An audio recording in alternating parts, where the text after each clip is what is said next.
زیادہ اس آیت پر بہت زیادہ وضاحت کرنے کا موقع نہیں مل پایا انشاءاللہ اور اللہ کی اس آیت پر جو اس آیت سے مبارک قرآن آیت ہے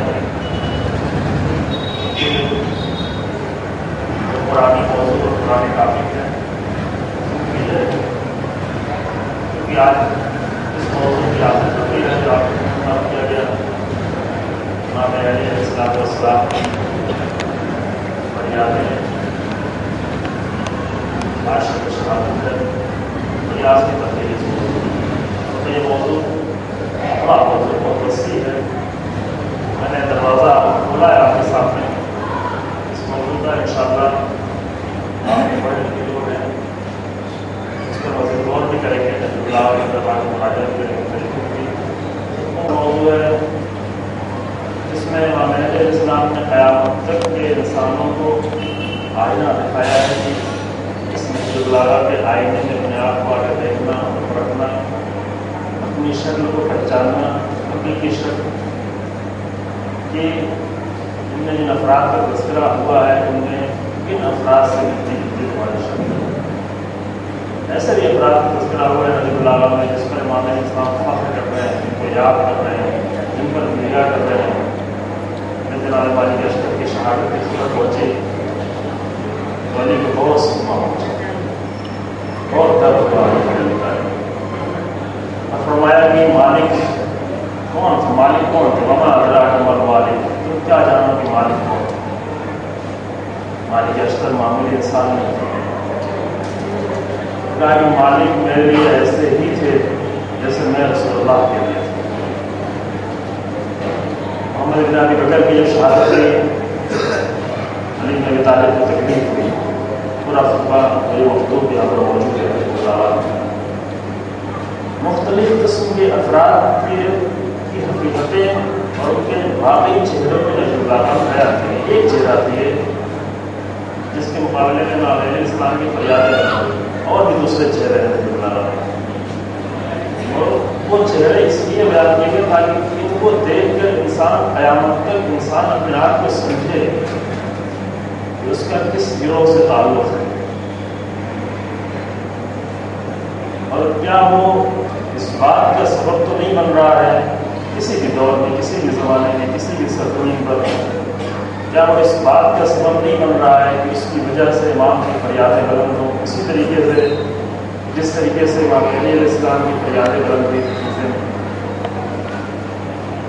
اس لیے یہ موضوع بہت اہم تھا کل سے قرآن موضوع جو ہوگا وہ قرآن اور زندگی قرآن کی شب آ رہی ہے قرآن کی شب ہے ماہ رمضان کے آخری نمانے جو ہے قرآن اور زندگی کو وہاں سے گفتگو ہوگی جو 8 دن بچے ہوئے ہیں ہمارے پاس قرآن کتاب زندگی ہے کس طرح سے کتاب زندگی ہے قرآن انسان کی زندگی کی کتاب ہے قرآن کا انسان کی زندگی سے کیا رشتہ ہے اس پر انشاءاللہ کل سے گفتگو شروع کی جائے گی آج میں زیادہ تمہید میں اس لیے نہیں جانا چاہتا کیونکہ وقت محدود رہتا ہے اور ایسا نہ ہو کچھ باتیں بیان نہ ہو سکیں تو بہت سی چیزیں نہیں بیان ہو سکتی لیکن کچھ اہم چیزیں بیان ہو جائیں اس لیے ہم ڈائریکٹ نجیب اللہ علیہ کی طرف متوجہ ہوتے ہیں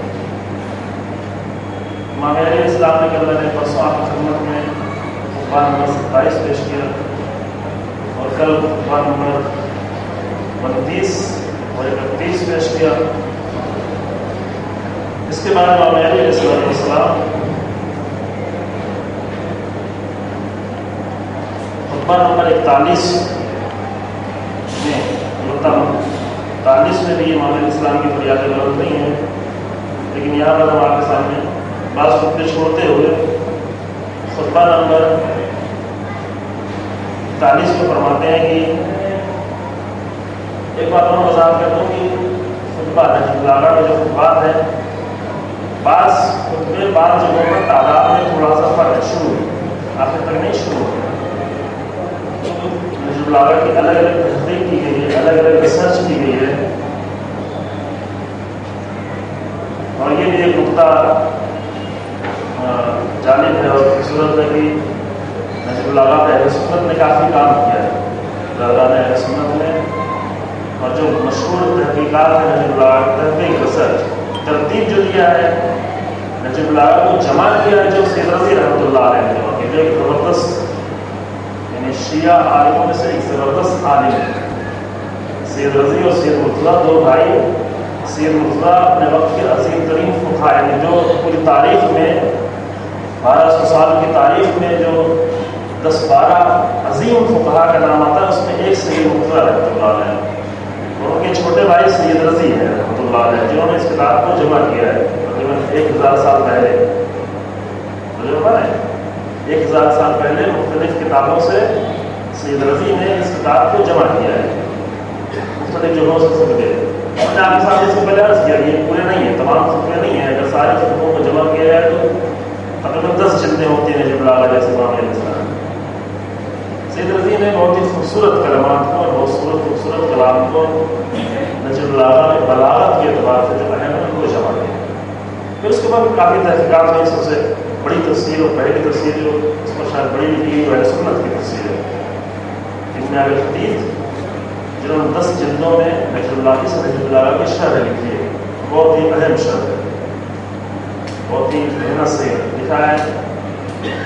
اس کے علاوہ اور بھی علماء نے لکھا ہے۔ تحقیقات میں جو ہے نجیب الآغا کا تحقیق کی یہ خطبہ کہاں سے لیا گیا، یہ خطبہ کہاں سے لیا گیا، وہ بعض اہل سنت نے ابن عبدو مصر کے ہیں انہوں نے تحقیق کی ہے، صوفی صالح لبنان کے ہیں انہوں نے تحقیق کی ہے، تحقیق ہے انہوں نے ایز اے لٹریچر جو عربی لٹریچر کے اعتبار سے اس کو تحقیق کی۔ البتہ اہل سنت دیگر لوگوں نے بہت استفادہ کیا اس خطبے سے۔ ابن جاہز جس کے لیے مشہور ہے، یہ بہت زیادہ سخت تشیع کے خلاف، شیعوں کے خلاف، لیکن ان کا کہنا ہے کہ میں نے 70 خطبے امام علیہ السلام کے یاد کیے، جس کے نتیجے میں میرے پاس جو کچھ علم ہے اور جو کچھ ادب ہمارے پاس ہے وہ سب اس وجہ سے ہے کہ میں نے امام علیہ السلام کے 70 خطبے یاد کیے۔ اور خود ابن ابی الحدیث کا کہنا ہے کہ ایسے نہیں شرح لکھا، کہا کہ امام علیہ السلام کے خطبوں کو میں بار بار پڑھتا تھا، تک ایک خطبے کو 1000 مرتبہ پڑھا۔ تو جو فرمائے امام علیہ السلام کے ایک خطبے کو 1000 مرتبہ میں نے پڑھا، 1000 مرتبہ چھوٹی تعداد نہیں ہے، تو جو ہے لیکن جب بھی میں پڑھتا تو مجھے نیا مطلب ملتا تھا، جب بھی میں خطبے کو پڑھتا تھا مجھے کچھ نئے راز میرے سامنے کھلتے تھے۔ اتنا ہے علم ہے، باتیں ہیں، نور ہے۔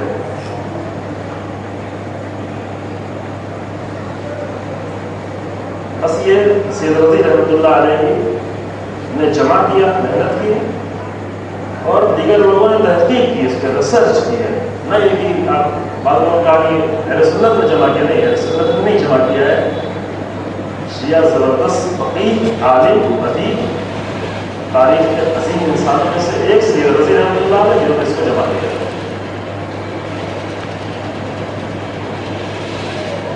41 نمبر خطبے میں عربیہ کی بعض جگہ یہ خطبہ 39 نمبر ہے، بعض جگہ 41 نمبر، کیونکہ ترتیب میں الگ الگ تحقیق ہے، الگ الگ ریسرچ ہے، لہٰذا ایک دو خطبے کا شروع میں فرق ہے، بعض کتابوں میں دوسری کی طرح ہے، بعض کتابوں میں دوسری طرح ہے۔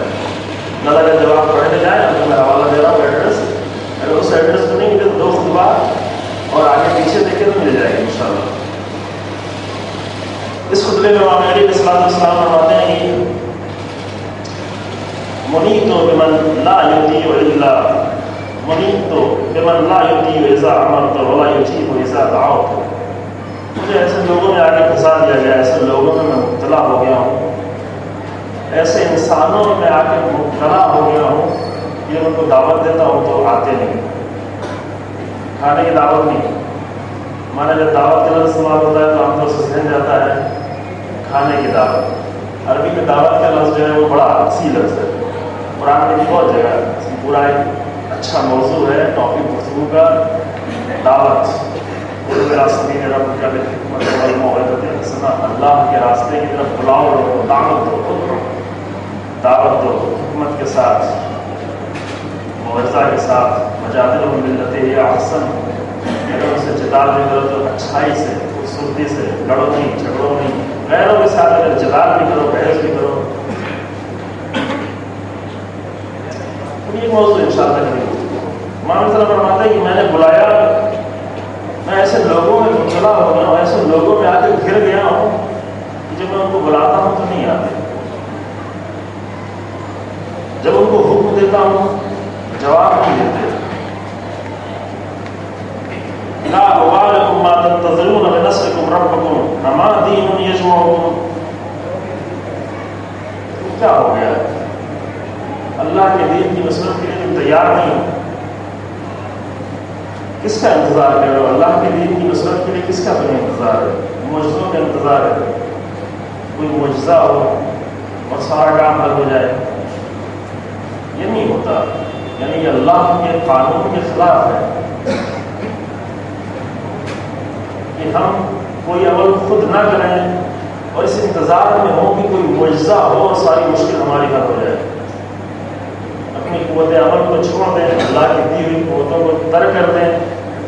ابھی بہت انتظار کرتے ہیں عراق میں کوئی معجزہ ہو جائے، وہاں مسلمانوں کو نجات مل جائے۔ نہیں، اللہ کا قانون ہی یہ نہیں ہے کہ معجزوں کے ذریعے سے مشکل حل کی جائے۔ اللہ کا قانون یہ ہے کہ تم جتنا کوشش کرو، لیس للانسان الا ما سعى، انسان کے پاس اس کے سوا کچھ بھی نہیں ہے سوائے اتنی اس کو ملے جتنی اس نے کوشش کی۔ قانون ہے اللہ، قرآن کے اہم قانون میں سے قانون ہے۔ بات نہ کیا جائے قرآن کی طرف آپ آئیں تو قرآن میں قانون ضرور ڈھونڈیں، وہ جو قرآن میں قانون بیان کیا گیا، اس میں قصے بھی قرآن نے بیان کیا، لیکن قصہ بیان کرتے کرتے وہیں پر قرآن نے قانون بیان کیا۔ وہ قانون پوری زندگی کا قانون، اور وہ بہت اہم ہے، وہ ڈھونڈیں، مل جائے اس کو لکھیں، پہلے کاپی پہ لکھیں، کاغذ پہ لکھیں، پھر کاغذ پہ لکھ کر اس کو اپنے دل پر لکھ لیں، تب قرآن کتاب زندگی بن جائے گی۔ انشاءاللہ یہ قسم کا شروع ہوگا جب قرآن کے اصولوں کو اور قرآن کے قانون کو انسان، افراد، امتیں، قومیں، جماعتیں یہ آ کر اپنے دلوں پر لکھنا شروع کر دیں اور اپنی زندگی کا حصہ بنانا شروع کر دیں تو قرآن کتاب زندگی بن جاتا ہے۔ اس طریقے سے یہ بھی ہے کہ تم کس چیز کا انتظار کر رہے ہو؟ معجزوں کا انتظار کر رہے ہو، معجزے سے کامیاب ہونا چاہتے ہو، معجزوں سے امتحان میں پاس ہونا چاہتے ہو، معجزوں سے اپنے مشکلات کو حل کرنا چاہتے ہو۔ نہیں، اللہ کا قانون ہی نہیں ہے، معجزے ایسے نہیں آتے۔ معجزہ صرف اور صرف نبی اور امام کے دعوے کے اس بات کے، اس کے علاوہ باقی کوئی معجزہ نہیں ہے۔ بہت ساری چیزوں کو معجزہ بنا لیتے ہیں، بہت سارے دھوکہ دینے والے لوگ بھی آتے ہیں اور معجزوں کے نام پہ قوموں کو دھوکہ دینے لگتے ہیں۔ اہل بیت علیہ السلام کے چاہنے والوں کو ایک درد امام علیہ السلام کی یہ بھی ہے کہ تم بہت جلدی فریب میں آ جاتے ہو، پتہ نہیں بیان کر پائیں گے نہیں وہاں تک، تمہیں بہت جلدی دھوکہ دے دیا جاتا ہے، تمہیں وقت کے سامری آ کر مقدس ناموں سے دھوکہ دیتے ہیں، کیونکہ سامری کا کام ہی ہے کہ مقدس نام سے سامری جانتے ہیں نا تاریخ، سامری جس نے جناب موسیٰ کی قوم کو ایک دن میں دھوکہ دیا، معمولی آدمی نہیں تھا، وہ بھی عالم تھا، جناب موسیٰ کے خاندان سے تھا، جناب موسیٰ کا صحابی تھا، اس وقت کا سائنٹسٹ تھا، وہ پڑھا لکھا آدمی تھا، لیکن جناب موسیٰ کوہ طور پہ گئے، اس نے بچڑا بنایا، بچڑے میں آواز پیدا کی، بولنے لگا بچڑا، کہنے کہ یہی تمہارا بھی خدا ہے، یہی موسیٰ کا بھی خدا ہے، یہی ہارون کا بھی خدا ہے، اسی کے پیچھے چل رہا ہے ساری قوم۔ یہ قرآن کی پوری واقعہ تفصیل جو واقعہ ہے، پڑھنے کا خوبصورت واقعہ، ساری قوم سامری کے پیچھے بھاگنے لگی، خدا خدا خدا، زندہ خدا ہمیں مل گیا، دیکھنے والا خدا، جو کہ ان کی آرزو پہلے سے بھی تھی کہ ہمیں دیکھنے والا خدا چاہیے۔ جناب موسیٰ نے ان کو اتنے سارے فتنوں سے بچایا، فرعون سے بچایا، اتنے سارے معجزے ان کو دکھائے، دریائے نیل میں راستہ پیدا کیا، چشمے ابالے، یہ کیا وہ کیا، کھانا پینا سب کچھ جو بھی چاہتے تھے جناب موسیٰ انہیں دیتے تھے، اتنے سارے معجزے، قرآن نے 9 معجزے دکھائے۔ اس کے بعد جیسے ہی وہ دریائے نیل سے باہر نکلے، دیکھا ایک قوم ہے جو صنم پرستی کر رہی ہے، صنم بتوں کو پوج رہی ہے، تو انہوں نے کہا کہ اے موسیٰ اجعل لنا الہا کما لہم آلہہ، قرآن کہتا ہے اے موسیٰ ہمارے لیے بھی ایسے ہی خدا بناؤ کہ جیسا ان کا خدا جو ہمیں دکھ رہا ہو۔ یہ بنی اسرائیل کی صفت ہے، جو چیز دیکھتے نہیں اس کو مانتے نہیں، سمجھنے کی کوشش، جب تک دیکھ نہ لیں، جب تک چون نہ لیں، تب تک ہمارا دین مکمل نہیں ہوتا. نہیں، سمجھنے کا کام ہے، دین سمجھنے کی چیز ہے. ان کو بھی ایک ایسا خدا چاہیے جس کے سامنے جا کے سر جھکائے، جس کو جا کے چومیں، جس کو جا کے پوجیں. ایک ایسے خدا کی تلاش ہے. سامری نے اس نقطے کو سمجھ لیا تھا کہ ان کی مشکل کیا ہے. میں نے شروع میں عرض کیا تھا، شیطان جو ہے ہر ایک کی مشکلوں کو دیکھ کے اس کے پاس آتا ہے، دیکھتا ہے کہ کس کی مشکل کہاں پر ہے. سامری وہی سمجھ گیا کہ کیسے خدا کو چاہتے ہیں. جیسے جناب موسیٰ کوہ طور پہ گئے، آج اس نے ان کے پسند کا سونے کا خدا بنا کے سامنے رکھ دیا، اور جناب ہارون جیسا نبی تنہا ہو گیا. سامری کا کام یہ ہے کہ اگر مقدس ناموں سے، خدا کے نام سے، اہل بیت کے نام سے، قرآن کے نام سے خدا بنا کے پیش کرے اور لوگوں کو اس میں بٹھا دے. بلند جاتے ہیں لوگ، اکثر آگے بٹھا دے. امام نے کہا کہ ایک مشکل تمہاری فریب میں آ جاتے ہو، دھوکہ کھا جاتے ہو. کیا ہے فریب؟ انہوں نے کیا کھایا؟ سب سے بڑا فریب ان کا قرآن کے نام پر. فریب دینے والا جب بھی فریب دیتا ہے، کبھی باطل کہہ کے نہیں فریب دیتا. توجہ فرمائیے، کبھی بھی مجھے نہیں کہتا کہ باطل پیش کرے اور باطل کے نام سے فریب دے. نہیں، باطل کے نام سے اگر فریب سمجھ رہے نا، دھوکہ. باطل کے نام سے اگر دھوکہ دیا تو دھوکہ نہیں کھائے گے لوگ، کیونکہ سمجھ جائیں گے یہ باطل ہے. لیکن فریب دینے والے ہمیشہ حق کے نام سے دھوکہ دیتے ہیں، یعنی باطل کو حق کا لباس پہناتے ہیں، باطل کو حق کے نام سے سجاتے ہیں، پھر آگے فریب دیتے ہیں. لہٰذا امام علیہ السلام کا تقاضا اتنے نادان کیوں ہو کہ فریب کھا جاتے ہو. کیا اما فیکم دین یجمعکم، کیا تمہارے درمیان دین نہیں ہے جو تم کو جمع کر سکے؟ اما فیکم دین تو ایک معیار ہے جمع کرنے کا، متحد کرنے کا.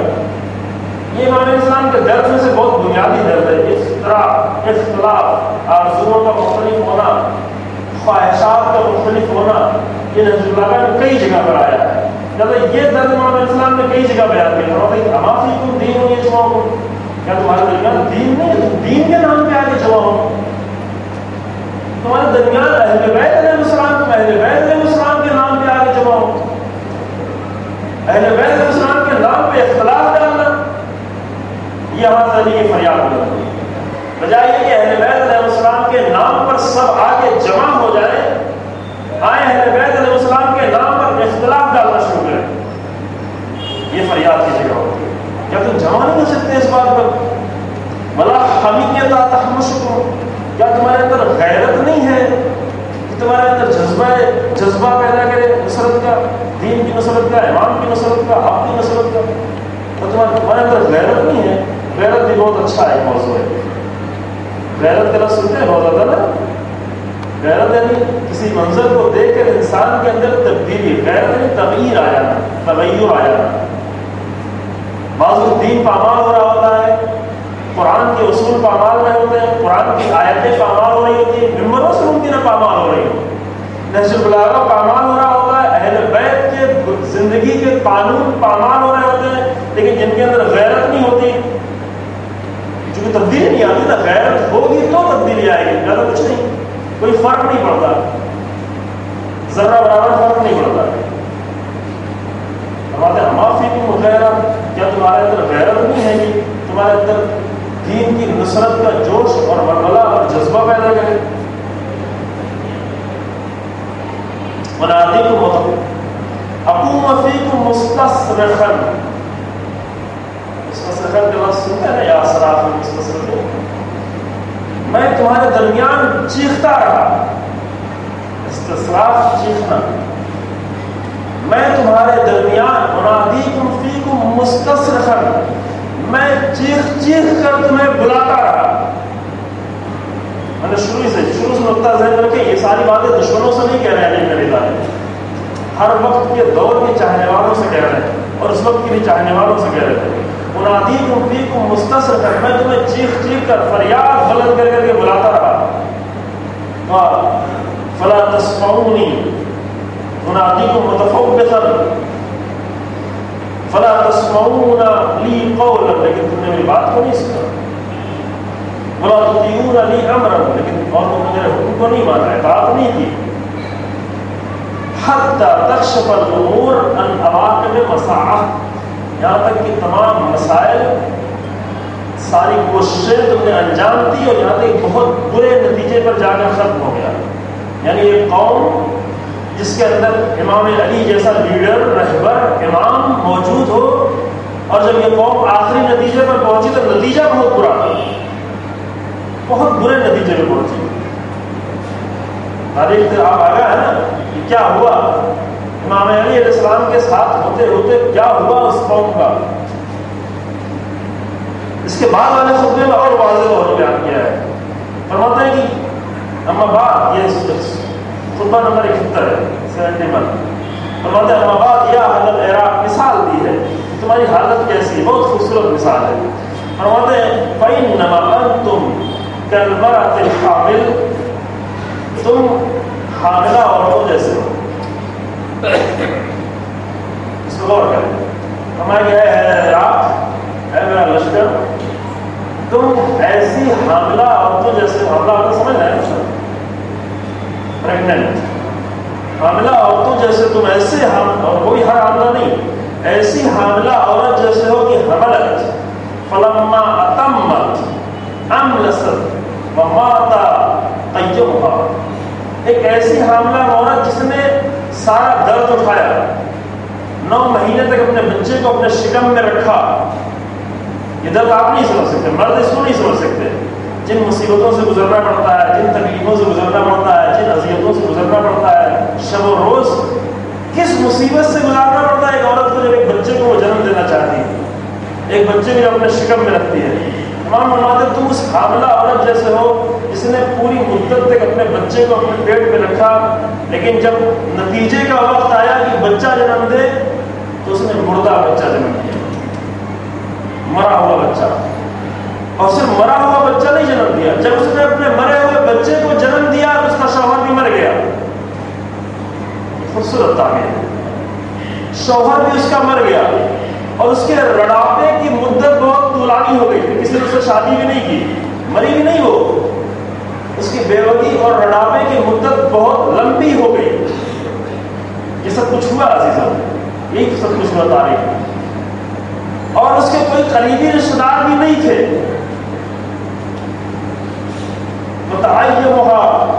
اور اس کے وارث سب کے سب بہت دور تھے، کوئی قریبی رشتہ دار بھی نہیں تھا. تمہاری مثال مخاطب، تمہاری مثال اس عورت جیسی ہے جو حاملہ، جس نے اپنا درد اٹھایا، جس نے اپنی تکلیفیں اٹھائی، جس نے اپنے بچے کو امید تھی، جس سے امید تھی ایک نئے انسان کو وجود میں لانے والی ہے، ایک نئے انسان کو جنم دینے والی ہے، لیکن جب جنم دینے کی باری آئی تو مردہ بچہ جنم دیا. شوہر بھی اس کا مر گیا، رشتہ دار بھی کوئی نہیں ہے، وہ بھی بیوہ اسی حالت میں پڑی رہی، کوئی اس کو پوچھنے والا نہیں تھا، کسی نے اس سے شادی بھی نہیں کی. تمہاری مثال ایسی عورت جیسی. کیوں؟ اس لیے کہ تم نے محنتیں کی، اس میں شک نہیں ہے. محنتیں کی. جنگ صفین میں کیا ہوا؟ جنگ صفین میں کئی مہینے تک، 4-5 مہینے تک لڑے، جنگ کی، تلواریں کھائی، زخمی ہوئے، خون بہایا. خود تم نے یہ کام کیا، خون بہایا. بہت سے لوگوں نے اپنے بیٹے کی قربانی دی، بہت سے لوگوں نے اپنے باپ کی قربانی دی. جیسے جنگ میں باپ بیٹا موجود ہے، بیٹا مر گیا باپ موجود ہے، باپ مر گیا بیٹا موجود ہے. بہت سے لوگوں نے اپنے بھائی کی شہادت پیش کی. یہ ساری قربانیاں دینے کے بعد جب نتیجے کا وقت آیا تو تمہاری نادانی نے جنگ صفین کو ہارنے میں مجبور کر دیا اور علی بن ابی طالب کا لشکر ہار کے واپس چلا آیا. کیوں ہار کے واپس آیا؟ سامری کے دھوکے. قرآن کو انہوں کے نیزے میں بلند کیا گیا اور وہ لوگ جو علی بن ابی طالب کی طرف سے جنگ کر رہے تھے وہ آگے انہوں نے امام علی علیہ السلام کو گھیر لیا کہ جنگ روک دے ورنہ ہم آپ کو قتل کر دیں گے. نادانیاں یہاں پر ہوتی ہیں. کیوں؟ اس لیے کہ سامنے قرآن کو لوگ کے نیزے. علی بن ابی طالب بلاتے رہے، چیختے رہے، پکارتے رہے کہ قرآن میں ہوں. یہ الفاظ ہیں، صرف یہ قرآن کے الفاظ ہیں، یہ کاغذ ہے، یہ چمڑے ہیں. قرآن کا باطن میں ہوں، میں تمہیں بلا رہا ہوں. لیکن ان کا نہیں روکے. مالک اشتر کو روکے. مالک اشتر دشمن کے خیمے کے بالکل قریب پہنچ گئے تھے، جنگ ختم ہو رہی تھی. کہا کہ مالک اشتر کو روکے ورنہ آپ کو قتل کر دیں گے. اور امام علی علیہ السلام کو روکنا پڑا. کہا تم ایسی عورت کی مانتے، ایسی حاملہ عورت کی مانتے. بہت سی مثالیں دی امام علیہ السلام نے. فرمایا کہ اللہ ما اتیتکم اختیارا ولکنی جئت الیکم سوقا. خدا کی قسم میں جان بوجھ کر میں اپنے اختیار سے تمہارے پاس نہیں آیا. میں نہیں چاہتا تھا تمہارے پاس آنا، لیکن مجبوریوں کی وجہ سے تمہارے پاس آیا، اللہ کے دین کی وجہ سے تمہارے پاس آیا. ایک دوسری جگہ پہ فرمایا کہ لولا حضور الحاضر، اسی وقت لولا حضور الحاضر وقیام الحجت بوجود الناصر واخذ اللہ ولا علماء اللہ یقار ولا عزت ظالم وصبر مظلوم لا لقيت حبلها على باربها ولا سقيت بكاس اولیا.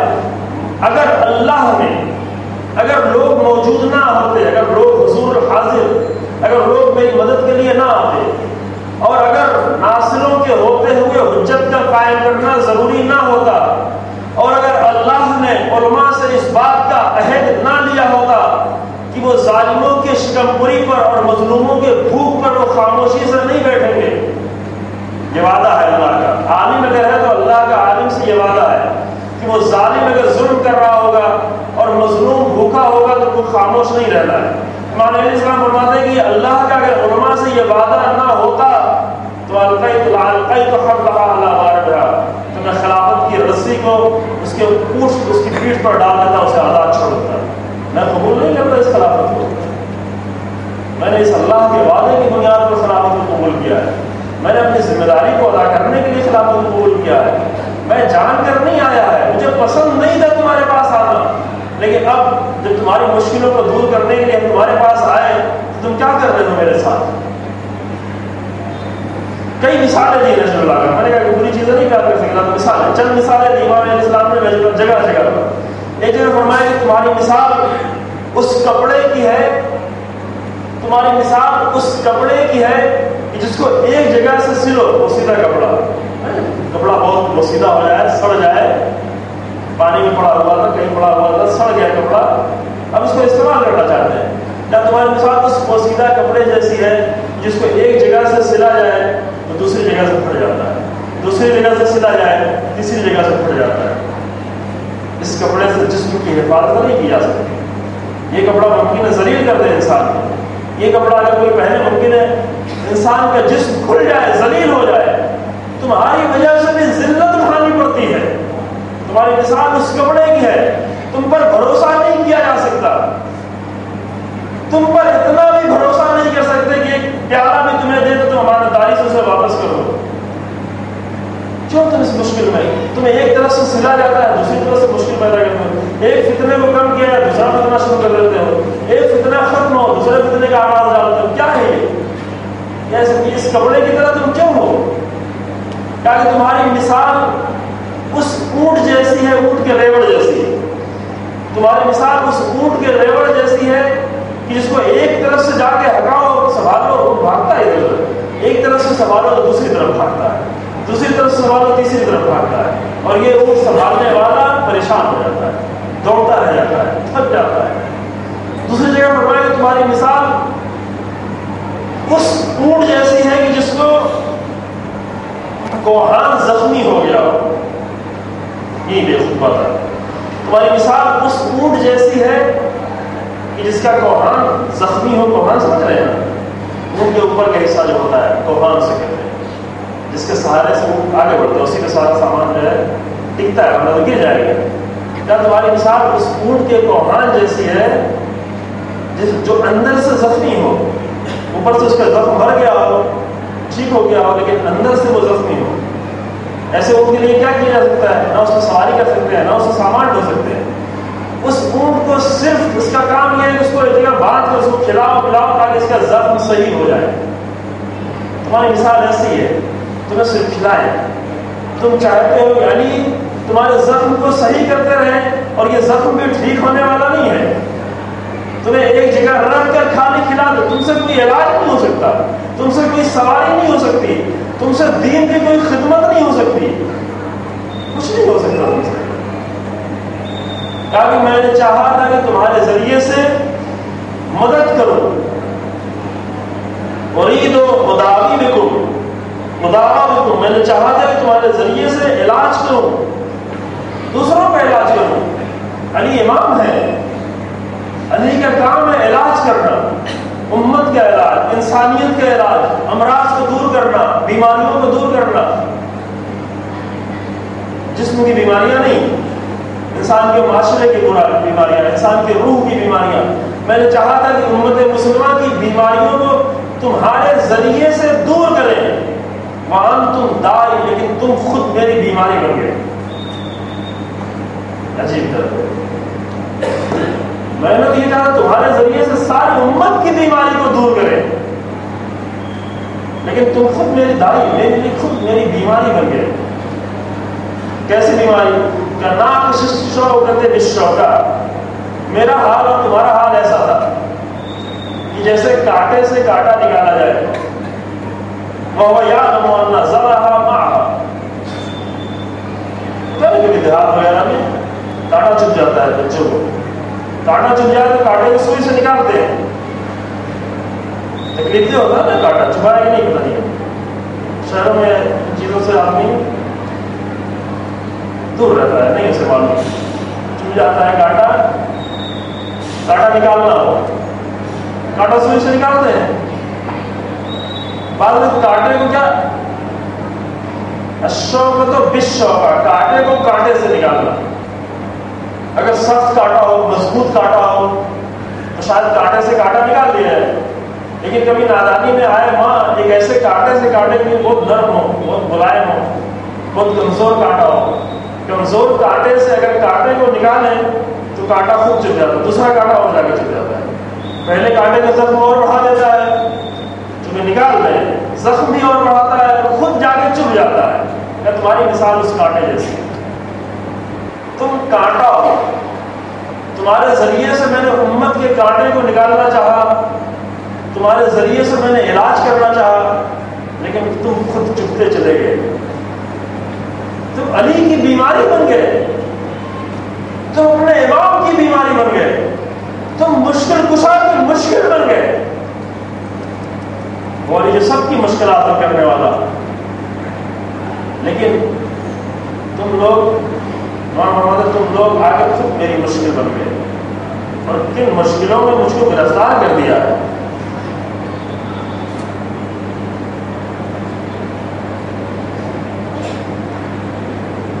یہ مثالیں ہیں، مثالوں میں بہت مطلب مثالوں کے اندر ہوتا ہے، قرآن میں بہت ساری مثالیں دی ہیں۔ تمہاری مثال ایسی ہے، تمہاری مثال اس کپڑے جیسی، تمہاری مثال اس کانٹے جیسی، تمہاری مثال اس اونٹ جیسی، تمہاری مثال اس عورت جیسی۔ اور مطلب اگر مشکل وقت آئے، خطبہ نمبر 121 بہت سکول ہے، خطبہ نمبر 121، خطبہ نمبر 31، خطبہ نمبر 97، خطبہ نمبر 69،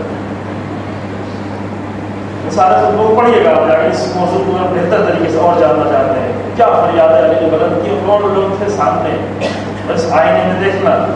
فرماتے ہیں جب مشکل وقت پڑے، اچھے وقت میں ٹھیک ہے، اونٹ کے کوہان کے علاج کرنے کے تم بہت اچھے لوگ ہو، تمہارا علاج کرتے رہے، تمہیں کھلاتے رہے، تمہیں پلاتے رہے، تم نظریں کھاتے رہو، اس میں کوئی مشکل نہیں ہو، کہ ہاں نظر کھانا بھی ثواب ہے۔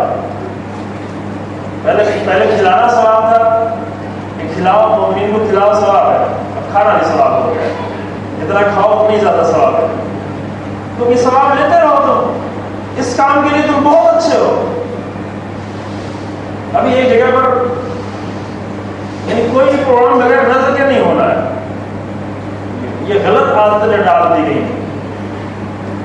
واقعی یہ غلط عادتیں، اس لیے نہیں نظریں رکھی گئی،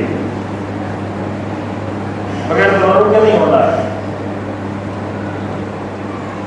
نماز استسقاء پڑھنے کے بعد بھی کھانا، یعنی اللہ سے پانی مانگنے کے لیے وہاں بھی کھانا کھاؤ، پھر اللہ سے پانی مانگو، اللہ کیا پانی دے گا؟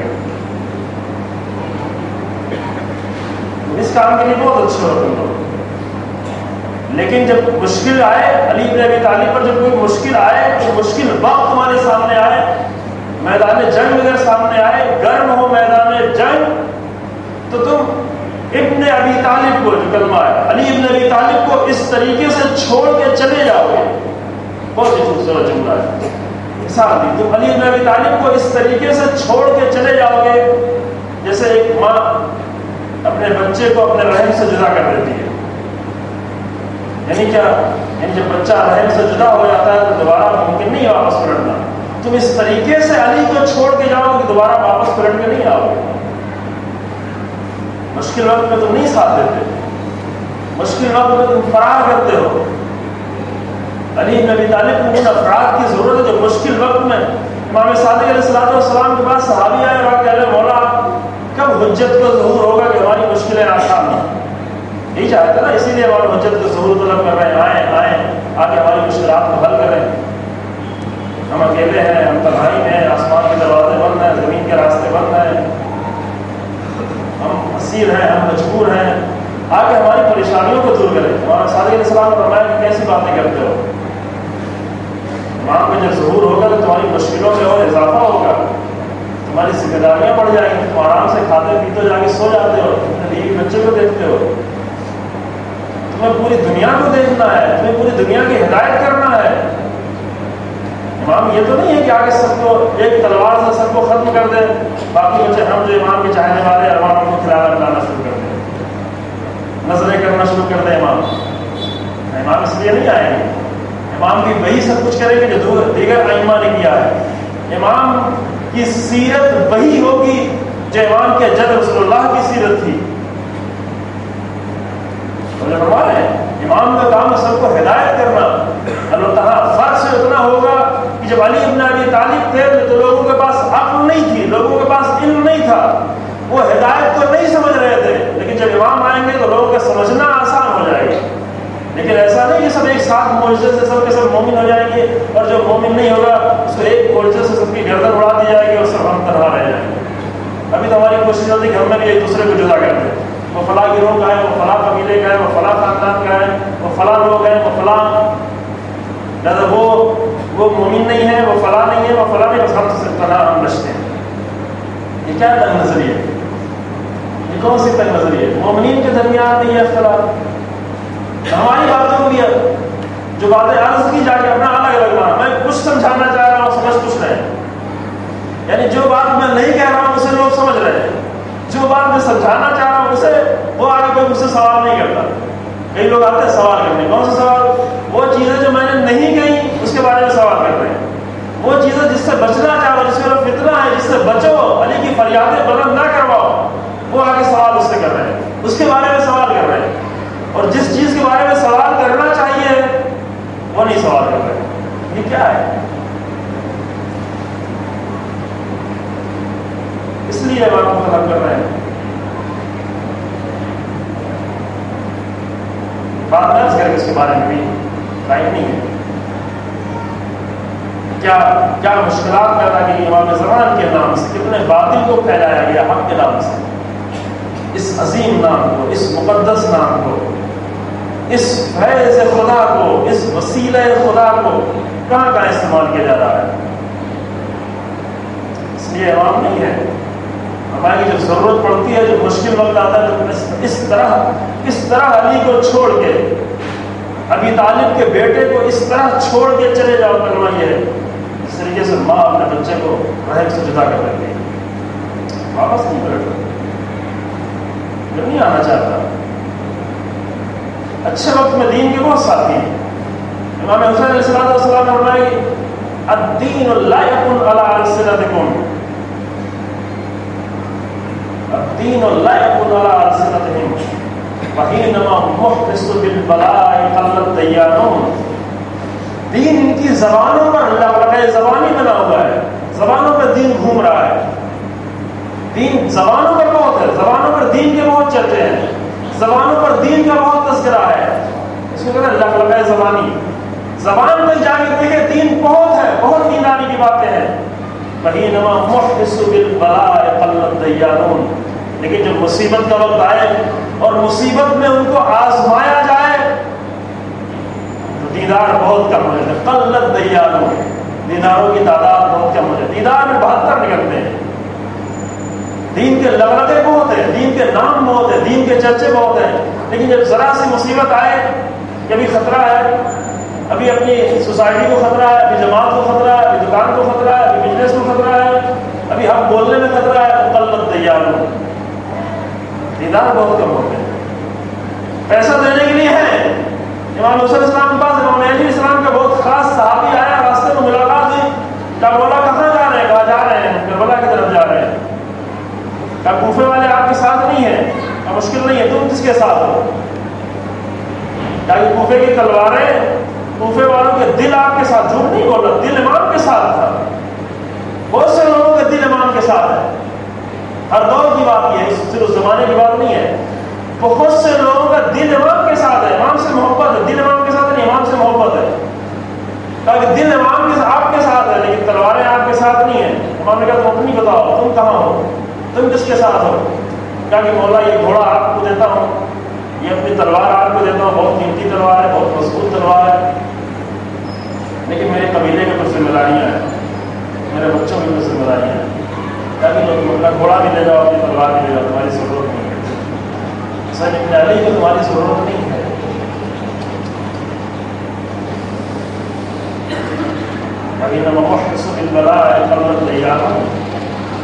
بلاؤں میں سختیوں میں آزمایا جائے جہاں پر انسان کی دیداری سمجھ جاتی ہے. یہاں پر دیکھا جاتا ہے انسان کتنا زیادہ دیدار ہے.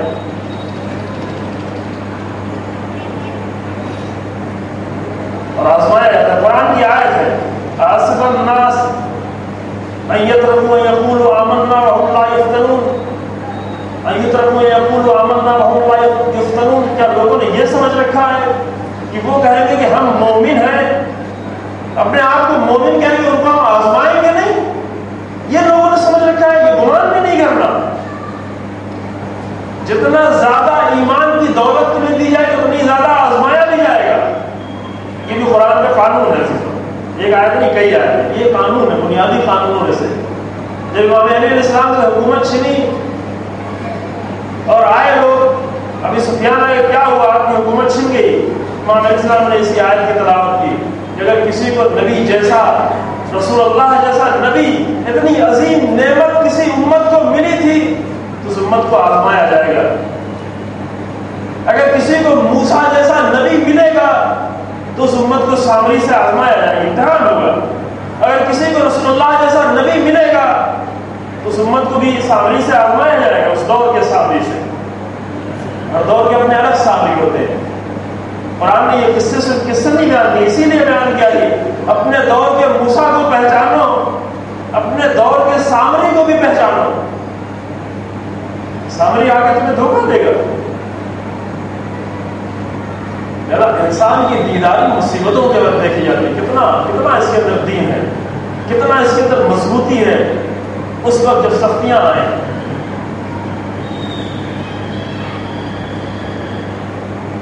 اور آخری فریاد امام علیہ السلام کی آخری فریاد ہوتے ہیں. میں نے حوالے آپ کے ساتھ ملے دیے ہیں دیکھنے کے لیے.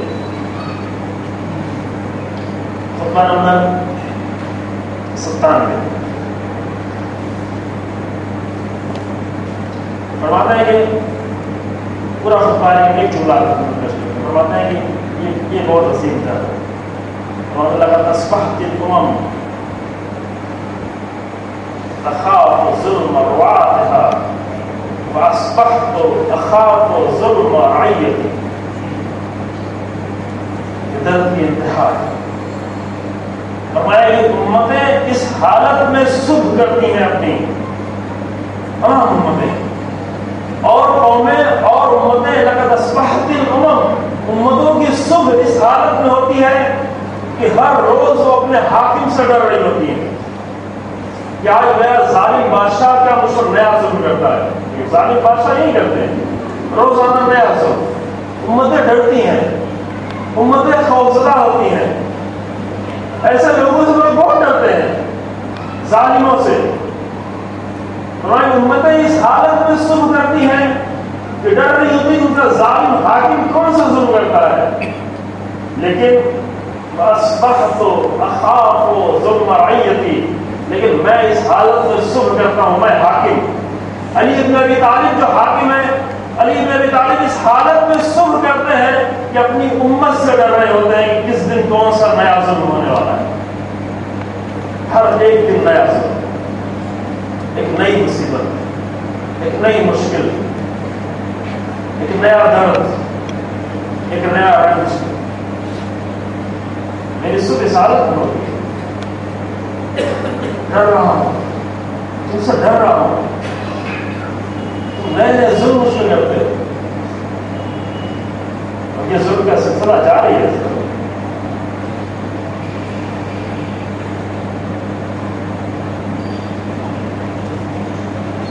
ظلم کا سلسلہ جاری ہے. تمام ائمہ پر، خاص سے امام اعظم،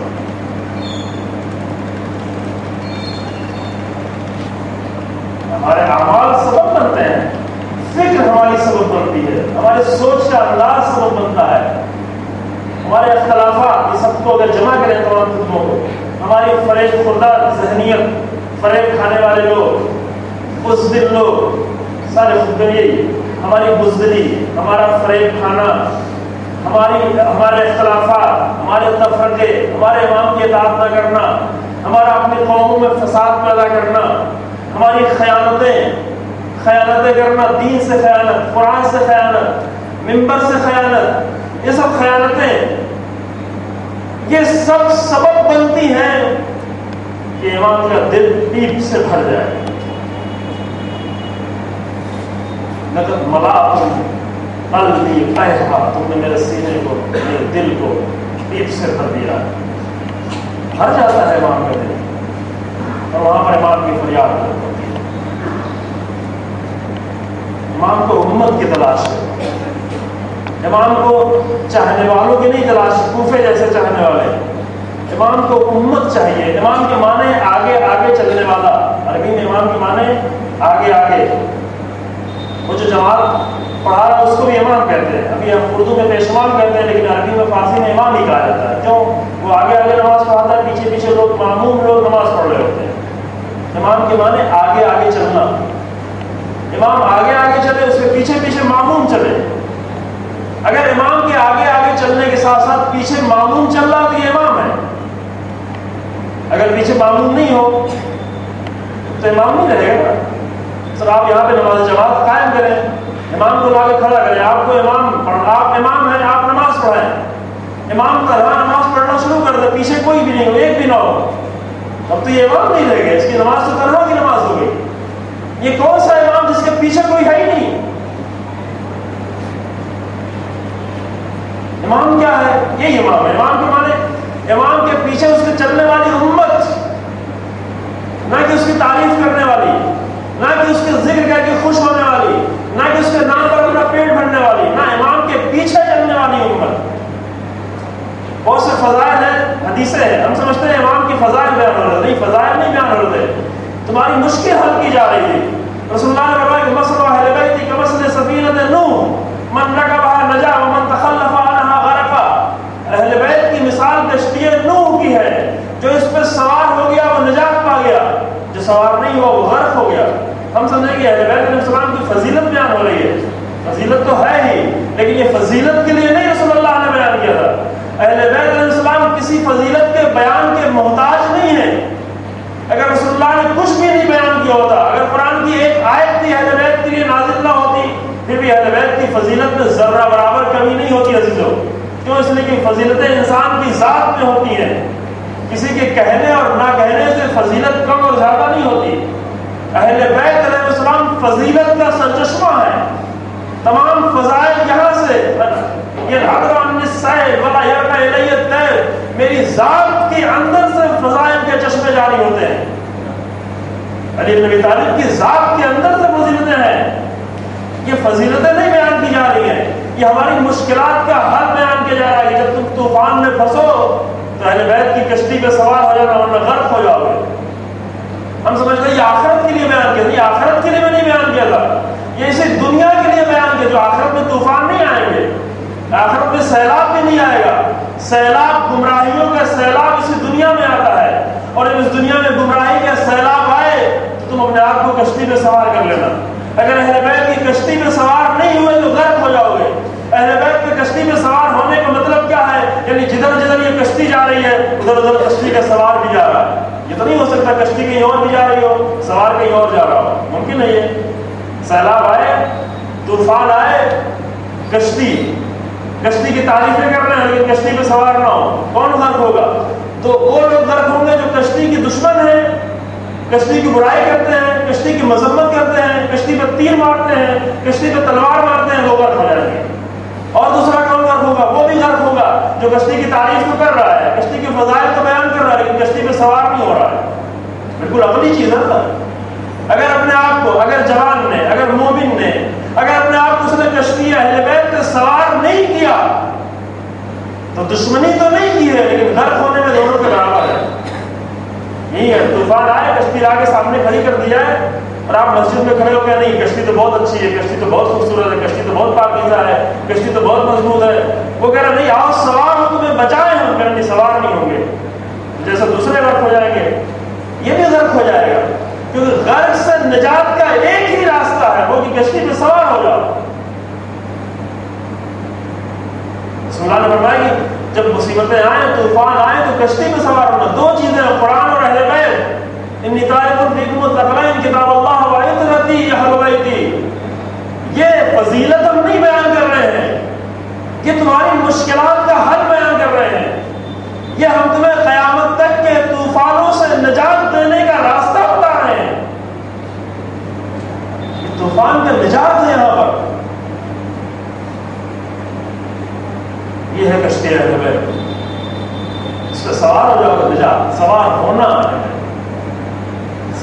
یعنی امت بن جانا, یعنی امام کی امت بن جانا. امام کا نام لے کے خالی خوش ہونا یہ سوار ہونا نہیں ہوا, یہ نہیں نجات دے گا. نجات نہ پانے کی دلیل یہ ہے کہ جیسے دوسری قوم میں ویسے ہم بھی ہیں, یعنی اہل بیت کی کشتی میں سوار نہیں ہوئے ہیں, یعنی نجات نہیں پائی ہے, کسی بھی میدان میں نجات نہیں پائی ہے. نجات نہ پانے کی دلیل واضح ہے, سب کے جیسا بھی ہے, شاید بدتر بھی ہے, بہت سے فیلڈ میں بدتر بھی ہے. صرف ایک فیلڈ کے لیے نہیں کہا کہ آخرت میں نہیں, دنیا کے ہر فیلڈ میں نجات ملے گی. کہاں سے اہل بیت سے نجات ملے گی؟ نجات دینے کے لیے آئی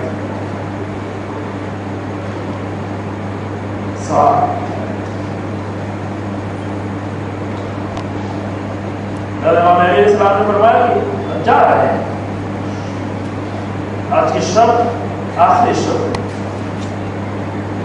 شب ضربت.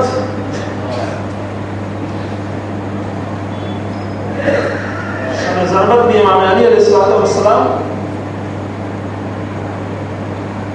بار بار حجرے سے باہر نکلتے, آسمان کی طرف دیکھتے, انتظار کر رہے ہیں.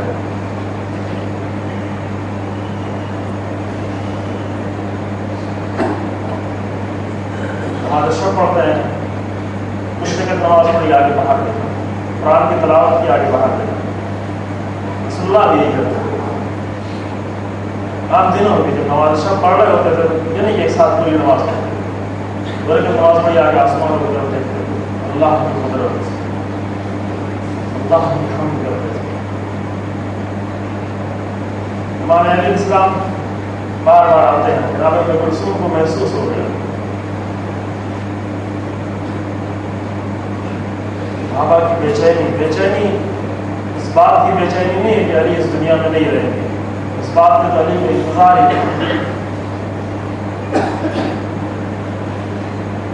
جب سے اسلام کی خدمت کرنا شروع کی تھی, جب سے میدان جنگ میں آئے تھے, اسی وقت سے علی کو انتظار,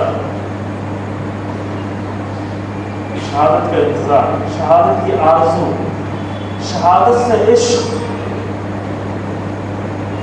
کلمہ استعمال کرنے جو بلاغا کو, شہادت کی محبت. لیکن اپنے پروردگار کی بارگاہ میں جا رہے ہیں, اتنی عظیم بارگاہ میں,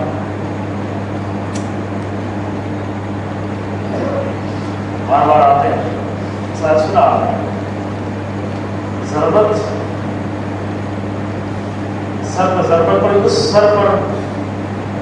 سر پر ابن ملجم کی تلوار پڑی جو پوری کائنات کا سب سے زیادہ قیمتی سر تھا. وہ سر جو علم کا خزانہ تھا, وہ سر جو حکمتوں کا خزانہ تھا, وہ سر کی جو اللہ کے راز کا خزانہ تھا، وہ سر جو اسرار الہی کا خزانہ تھا،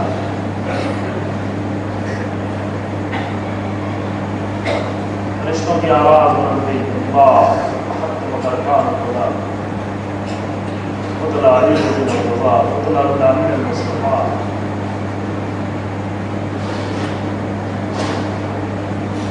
تین دن علی بن ابی طالب نے گزارے اس زخم کے ساتھ اور اس ضربت کے ساتھ اور اس زہر کے ساتھ اور اس زہر کی شدت کے ساتھ. جناب محمد حنفیہ بیان کرتے ہیں کہ جب 20 آج کی جو رات گزری 20 ماہ مبارک کی شب آئی تو زہر کا اثر پیروں پر بھی ظاہر ہونا شروع ہو گیا. پیروں کے قدموں کا رنگ بدلنے لگا، نیلا ہونے لگا. چاروں طرف سے سب علی بن ابی طالب کو گھیر رکھا، بیٹے ہیں، بیٹیاں ہیں، زیادہ ہے بیٹے. ان بیٹوں اور بیٹیوں کے درمیان میں علی بن ابی طالب ایک ایک پہ نظر پڑتی ہے، وصیتیں کرتے ہیں، رش آتا ہے، پھر تھوڑی دیر بعد آنکھ کھلتی ہے، پھر وصیت کرتے ہیں. آخری لمحات نجم العلا میں بہت سی وصیتیں موجود ہیں. وہ وصیتیں پڑھیں صرف پڑھنے کی نہیں، اس پر غور کرنے کی، امام کی امت بننے کے، امام کی امت بننے کے لیے وصیتوں کو پڑھنا. کبھی امام احسن امام حسین السلام سے وصیت کرتے ہیں، کبھی تمام بیٹوں سے وصیت کرتے ہیں، کبھی پوری قوم سے وصیت کرتے ہیں، کبھی تمام امت سے وصیت کرتے ہیں. وصیتُ جمیع ولدی ومن بلغ کتابی بتقوی اللہ ونظم امرکم. وصیتیں کی، ان کو بھی وصیت کرتے ہیں، اپنے تمام بچوں کو وصیت کرتے ہیں، جس تک میری یہ گفتگو پہنچے اس کو بھی وصیت کرتے ہیں. علی کو کتنی فکر ہے، امام کو کتنی فکر ہے، کیونکہ امام جانتے ہیں کہ ہم صرف ان کے امام نہیں ہیں، امام کو ہر ایک کی فکر ہے. اس ضربت کے عالم میں، اس درد کے عالم میں امام فرماتے ہیں ہم اس کو بھی وصیت کرتے ہیں جس تک میری یہ وصیت پہنچے. یعنی ہم کو بھی وصیت کر رہے ہیں، آپ کو بھی وصیت کر رہے ہیں، لیکن ہم وصیت پڑھتے بھی نہیں. کی ہوگی امام نے وصیت کی، تم سب کو وصیت کی. کیا کرنا، کیسے رہنا.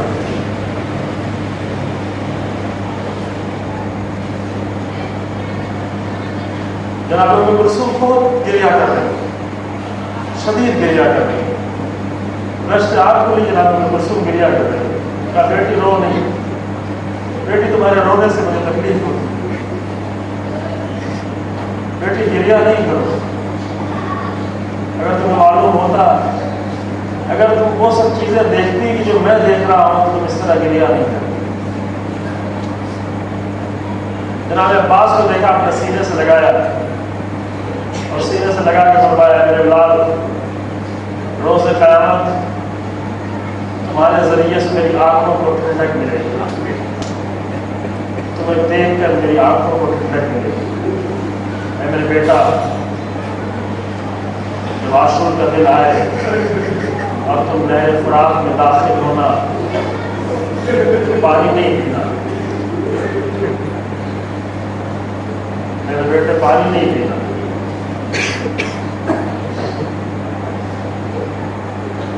ولدی اذا کان یوم عاشورا دخلت المشرع، جب مشرع نہر فرات میں داخل ہونا، ایاک ان تشرب الماء، دیکھو بیٹا پانی نہیں پینا. واخوک الحسین عطشانا، ایسے وقت میں کہ جب تمہارا بھائی حسین پیاسا ہو. ساری رات اسی عالم میں گزری، ساری رات علی بن ابی طالب جب غش سے افاقہ ہوا وصیتیں. 20 کی صبح آ گئی، 20 کی صبح آ گئی، 20 رمضان کی صبح. یہ آخری دن ہے علی بن ابی طالب، یہ اس امام کا آخری دن. صبح کو کہا کہ جاؤ سب کو لے آؤ، جو لوگ ملنا چاہتے ہیں سب کو لے کے آؤ. اجازت ملی سب آئے ملنے کے لیے، امام سے رخصت ہو گئی. آئے، کوئی آگے ہاتھ چوم کے چلا جا رہا ہے، کوئی آگے سلام کر رہا ہے، سلام کر کے چلا جا رہا ہے. آنکھوں سے آنسو جاری، اس لیے کہ سب جان رہے ہیں کہ امام سے یہ آخری ملاقات ہے. اسی درمیان میں بشر بن عدی کھڑے ہوئے اور کھڑے ہو کے کچھ شعر پڑھے، مصیبت کا شعر، مسائل کے کچھ شعر پڑھے، توبہ پڑھا، سب نے رویا، سب گریا کیا، سب نے امام کی آنکھیں کھولی، کہا اے حجر اس وقت کیا ہوگا کہ جب لوگ تم سے چاہیں گے کہ مجھ سے برات کرو، مجھ سے بیزاری کا اظہار کرو، تو تم کیا کرو گے؟ کہا مولا تلواروں سے میرے جسم کو ٹکڑے ٹکڑے کر دیا جائے، میرے جسم کو آگ میں جلا دیا جائے، لیکن یہ کام میں نہیں کروں گا۔ میں کہ ہاں اللہ نے تمہیں یہ توفیق دی، اللہ نے تمہیں بہت توفیق دی۔ جزاکم اللہ علی اہل بیت نبیکم، اللہ تمہیں جزا دے، جزاکم اللہ خیر علی اہل بیت نبیکم، تمہیں اہل بیت کی طرف سے اللہ بہترین جزا دے۔ سب سے رخصت ہوئے، پھر وہ واقعہ جو کل آپ کی خدمت میں پیش کیا اصغر بن نباتہ کا، کہ جب وہ آخری مرتبہ سب چلے گئے، جانے کے اثر سے امام کے چہرے کا رنگ اتنا تبدیل ہو گیا تھا، اتنا زرد ہو گیا تھا کہ مجھے مشکل ہو رہی تھی کہ پہچان سکے کہ رومال زیادہ زرد ہے یا امام کا چہرہ زیادہ زرد ہے۔ لیکن اس وقت بھی علی کو کچھ فکر ہے، اس وقت بھی علی کا تقاضا یہی ہے کہ مجھ سے سوال کرو، مجھ سے پوچھو، مجھ سے سوال کرو، قبل اس کی کہ میں تمہارے درمیان سے چلا جاؤں۔ اس وقت بھی رخصت ہو گئے، یہ دن بھی گزر گیا نہایت سختی سے، جیسے جیسے ایک ایک لمحہ گزر رہا ہے زینب و ام کلثوم کی فریادیں بلند ہو رہی ہے۔ حسین بن علی بار بار اپنے بابا کے خیمے میں آتے ہیں، حجرے میں آتے ہیں، دوسرے حجرے میں جاتے ہیں۔ امام حسن علیہ السلام پریشانی کے عالم میں کیا کرے؟ ایک مرتبہ آواز دی، بابا آپ کے لیے کچھ بھی نہیں کر پا رہے ہیں۔ بہت سی روایتیں ہیں جو نقل ہوئی ہیں عزیزو، بابا ہم آپ کے لیے صرف کچھ بھی نہیں کر پا رہے ہیں۔ آخری وقت آیا کہ جب اب علی کے جسم میں کچھ طاقت نہیں رہ گئی، اب ہاتھ نہیں اٹھ رہا ہے، اب سانسیں دھیرے دھیرے آ رہی ہیں، آج کی یہ شب ہے، آخری لمحات ہے عزیزو۔ راوی کہتا ہے کہ تو دیکھا کہ دھیرے دھیرے علی کی آنکھیں بند ہو گئی، اور بند ہوتے ہوتے علی بن ابی طالب کی زبان میں اشہد ان لا الہ الا اللہ واشہد ان محمد رسول اللہ ایک فریاد بلند ہوئی۔ ہاں اس وقت علی ہے، آخری علی کے لمحات ہے، لیکن بیٹیاں موجود ہیں، بیٹے موجود ہیں، رونے والے موجود ہیں، لیکن کربلا میں جب حسین نے علی کی فریاد بلند ہوگی، آواز آئے گی اشہد ان لا الہ الا اللہ واشہد ان محمد رسول اللہ رضا بقضائک و تسلیما بعمرک۔ ادھر نیلے کی بلندی پر ایک بہن کی آواز بلند ہوئی، اے میرے بھیا کوئی نہیں ہے جو تمہیں بچائے، اے میرے سان تیرا ماجایا زبا ہو رہا ہے اور تو دیکھ رہا ہے۔